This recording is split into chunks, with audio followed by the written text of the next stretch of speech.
का ये जो मैं पाठ शुरू करने जा रही हूँ इसका नाम है राजस्थान की सैर। ठीक है, ये पाठ 14 है। इसमें एक पत्र के माध्यम से उस अर्पिता नाम की जो लड़की है, बच्ची है, उसने राजस्थान की सैर की है और वो अपनी दोस्त को, अपनी सहेली को पत्र में राजस्थान के बारे में लिख रही है। ठीक है, तो यहाँ पर प्रिय अर्पिता, ढेर सारा प्यार। ठीक है, जब हम किसी को पत्र लिखते हैं तो कैसे संबोधित करते हैं? प्रिय लिखकर। ठीक है ना, प्रिय अर्पिता, ढेर सारा प्यार। मैं पिछले सप्ताह मम्मी पापा के साथ राजस्थान घूमकर आई हूँ। इस पत्र के द्वारा मैं तुम्हें अपनी राजस्थान यात्रा के बारे में बता रही हूँ। ठीक है ना, इसमें क्या है कि जो अर्पिता है वो राजस्थान घूम के आई है और वो अपनी दोस्त को, अपनी सहेली को ये बता रही है कि राजस्थान कैसा है ना।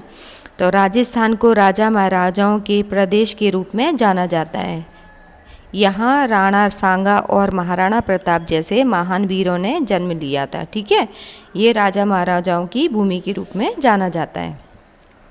राजस्थान व महलों के लिए बहुत प्रसिद्ध है। राजस्थान किलों और महलों के लिए बहुत प्रसिद्ध है।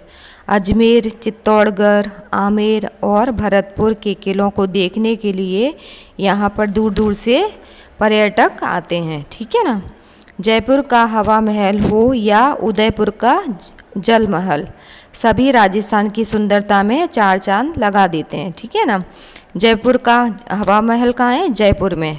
ठीक है, और उदयपुर में क्या है? जल महल। वो क्या करते हैं? राजस्थान की सुंदरता को बढ़ा देते हैं, है ना। राजस्थान के लोग संगीत प्रेमी होते हैं। उनके लोक नृत्य और लोक संगीत को देखकर ऐसा लगता है कि मानो राजस्थान के कण कण में संगीत रचा बसा हो। ठीक है ना, वहाँ पर जो लोक नृत्य है वहाँ का और लोक संगीत हो, उसको देखकर हमें ऐसा लगता है कि राजस्थान के कण कण में वो संगीत रच बस गया है। ठीक है ना, हाथों में मेहंदी लगाए, सितारों से जड़ी रंग बिरंगी घाघरा चोली पहने जब बालाएं नृत्य करती हैं तो बहुत खूबसूरत लगती हैं। ठीक है, वहाँ पर क्या है? जो घाघरा चोली है वो वहाँ की पोशाक है और वो जब उसे वे पहनकर नाचती हैं, नृत्य करती हैं तो क्या है? वे बहुत सुंदर लगती हैं। उनके हाथ सिर पर बड़ी बड़ी पगड़ियाँ पहनकर थिरकते पुरुष भी आकर्षक लगते हैं। ठीक है ना, वो क्या करते हैं? पुरुष क्या करते हैं? पगड़ियाँ पहनते हैं बड़ी बड़ी और वे नाचते हैं तो वे बहुत ही आकर्षक लगते हैं। ठीक है, फिर क्या है? बांधनी राजस्थान की परंपरागत कला का अद्भुत नमूना है। वहाँ की परंपरागत कला कौन सी है? बांधनी। ठीक है, इसमें कपड़े को अलग अलग स्थानों पर डोर से बांधा जाता है और बाद में कपड़े को रंग कर उस डोर को खोल देते हैं। मतलब कपड़े की ये अच्छी खासी कला है। कपड़े को रंग कर बांध कर कपड़े को, पहले सादा कपड़े को, सफ़ेद कपड़े को छोटे छोटे धागों से अच्छी तरह से बांधा जाता है। फिर उसमें क्या किया जाता है कि रंग से, अलग अलग रंगों से उसको रंगा जाता है। तो उससे कौन सी कला बोलते हैं? बांधनी। बांधनी माने कपड़े से, धागे से उसको बांधा जाता है कपड़े को, फिर उसको अलग अलग रंगों में डुबोया जाता है और इस तरह से वो नया डिज़ाइन बनकर उसमें उभर कर आता है कपड़े में। ठीक है ना, तो उसे बांधने की कला बोलते हैं। बांधनी राजस्थान की ये कैसी कला है? परंपरागत है। ठीक है, परसों से चली आ रही है। बाद में उस कपड़े को रंग कर उस पर डोर को खोल देते हैं। डोर खुलते ही सुंदर बूटियों के अथवा लहरियों के नमूने बन जाते हैं। मतलब जिस हिसाब से उसको गांठाना बांधी जाती हैं उस तरह से उसमें डिजाइन उभर कर आता है। राजस्थानी साड़ियाँ व पगड़ियाँ अधिकतर बांधनी या लहरिया वाले कपड़ों से ही बनी होती हैं। ठीक है, वहाँ पर जो स्त्रियाँ साड़ियाँ पहनती हैं और पगड़ियाँ ज़्यादातर पुरुष पहनते हैं वो कैसी? लहरिया टाइप की होती हैं। ठीक है, वो बांधनी की ही ज़्यादातर होती हैं।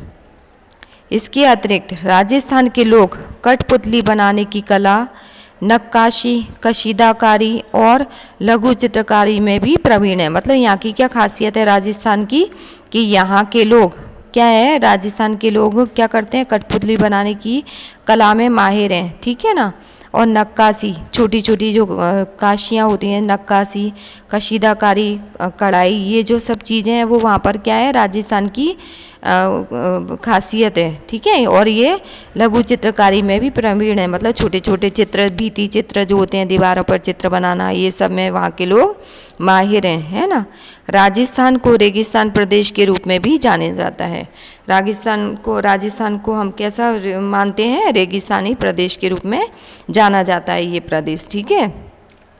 वैसे तो गाय, भैंस और भेड़ सभी यहाँ पर देखने को मिलते हैं, ठीक है ना, सभी जानवर यहाँ देखने को मिलते हैं, परंतु क्या है, ऊँट यहाँ का मुख्य पशु है ना, क्योंकि यहाँ का स्थान, ये स्थान कैसा है? रेगिस्तान है, इसलिए यहाँ पर ऊँट इसका मुख्य पशु है। इसे रेगिस्तान का जहाज कहा जाता है, ठीक है ना। ऊँट को क्या कहा जाता है? रेगिस्तान का जहाज कहा जाता है, क्योंकि ऊँट कई दिनों तक बिना खाए पिए रह सकता है और इसके पैर गद्दीदार होते हैं, जिसकी सहायता से यह रेतीली ज़मीन पर आसानी से चल सकता है, ठीक है ना। अब इसमें प्रश्न ये है कि ऊँट को रेगिस्तान का जहाज क्यों कहा जाता है? तो हमें इसका आंसर क्या दे सकते हैं कि क्योंकि ऊँट कई दिनों तक बिना खाए पिए रह सकता है, इसके पैर गद्दीदार होते हैं, इसकी सहायता से यह रेतीली ज़मीन पर आसानी से चल सकता है, इसलिए उसे क्या कहा जाता है? रेगिस्तान का जहाज। प्राचीन काल में राजस्थान के लोग एक जगह से दूसरी जगह जाने के लिए ऊँट का प्रयोग करते थे, ठीक है। ऊँट सवारी के रूप में प्रयोग होता था। आज भी यहाँ कुछ शहरों जैसे जोधपुर, बाड़मेर में ऊँट परिवहन का मुख्य साधन है।